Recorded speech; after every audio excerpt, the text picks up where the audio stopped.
You ask Tiger to solve. This deals with linear equations with one unknown.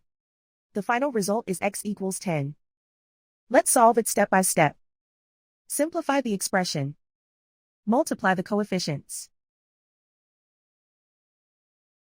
Group all p terms on the left side of the equation. Subtract 10x from both sides. Simplify the arithmetic.